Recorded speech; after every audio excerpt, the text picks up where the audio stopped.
Do you have someone in your life that talks to you brashly, or are you the one who talks to someone brashly?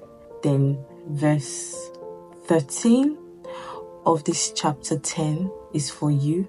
There are actually many verses for you actually. There's 13, there's 20, there's 21, and you would understand why talking in a good way, in a calm way, making someone, especially 21 that says, the words of the godly encourage many, but fools are destroyed by their lack of common sense.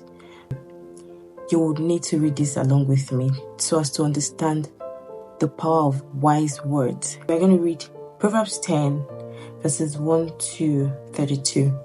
A wise child brings joy to a father, a foolish child brings grief to a mother. Tainted wealth has no lasting value, but right living can save your life.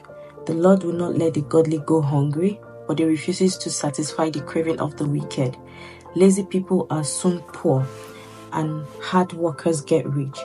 A wise youth harvests in the summer, but one who sleeps during harvest is a disgrace. The godly are showered with blessings. The words of the wicked conceal violent intentions. We have happy memories of the godly, but the name of a wicked person rots away. The wise are glad to be instructed, but babbling fools fall flat on their faces. People with integrity walk safely, but those who follow crooked paths will be exposed. People who wink at wrong cause trouble, but a bold reproof promotes peace. The words of the godly are a life-giving fountain. The words of the wicked conceal violent intentions. Hatred stirs up quarrels, but love makes up for all offenses. Wise words come from the lips of people with understanding, but those lacking sense will be beaten with a rod. Wise people treasure knowledge, but the babbling of a fool invites disaster. The wealth of the rich is their fortress. The poverty of the poor is their destruction. The earnings of the godly enhance their lives, but evil people squander their money on sin. People who accept discipline are on the pathway to life, but those who ignore correction will go astray. Hiding hatred makes you a liar. Slandering others makes you a fool. Too much talk leads to sin. Be sensible and keep your mouth shut. The words of the godly are like sterling silver. The heart of a fool is worthless. The words of the godly encourage many, but fools are destroyed by their lack of common sense. The blessing of the Lord makes a person rich, and he adds no sorrow to it.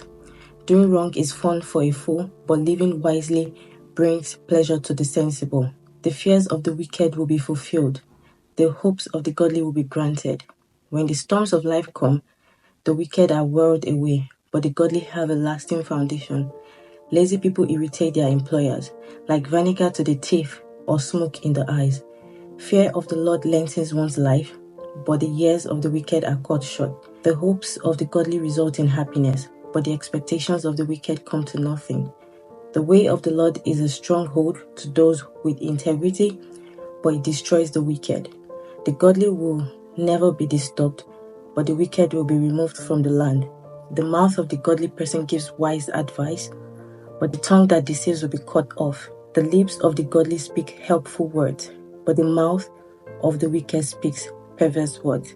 So you can see 32 as well, which says, the lips of the godly speak helpful words, but the mouth of the wicked speaks perverse words. And that's why I started with my intro to say, how do you talk to people? You encounter some people, you come across some people, and even if they want to say something hurtful to you, maybe you've done something really bad, their manner of presentation will make you feeling a type of way and understanding, why you need to change. While you encounter some people and you'll be like, where is this person from? That's what this chapter is talking to you about. That the words of a godly person encourages you, no matter how bad you are, no matter how terrible you may have behaved. A wise person will give you that presentation. It will present the conversation in a way that you won't feel, less of a person. I'm sure a lot of people would have encountered some people who don't care how you feel. They just feel they want to talk to you anyhow. I even know someone who would tell you forget the tone and get the message. So they don't care how the tone, how the thing lands on you. Just get the message and go on. No, the Bible is exhausted, and Remember, I've been telling you that it is what the word says and not what anyone says, because the word is true. The word of God is true. If you're that kind of person that makes people feel worse off, I think you need to stop, because people will move away from you. You wouldn't know why, but you would just not have many people around you. And because wise people want to associate with wise people, and to be wise, you know that you need to guard your mouth with all diligence. You just don't want to stir up quarrel. You don't want to make people feel, less of who they are. This chapter also talks about laziness. It says, verse 4 says, lazy people are soon poor. We need to work hard. The Bible tells us to work hard, that we don't get to be poor and we won't be begging from people. And do remember, if you are Yoruba, it says, you understand this Yoruba that says, a good child, Omo to ba da Yoruba balance is from. That's chapter 10, verse 1. A wise child brings joy to a father. A foolish child brings grief to a mother. It's up to you who you want to be, a wise person or a foolish person.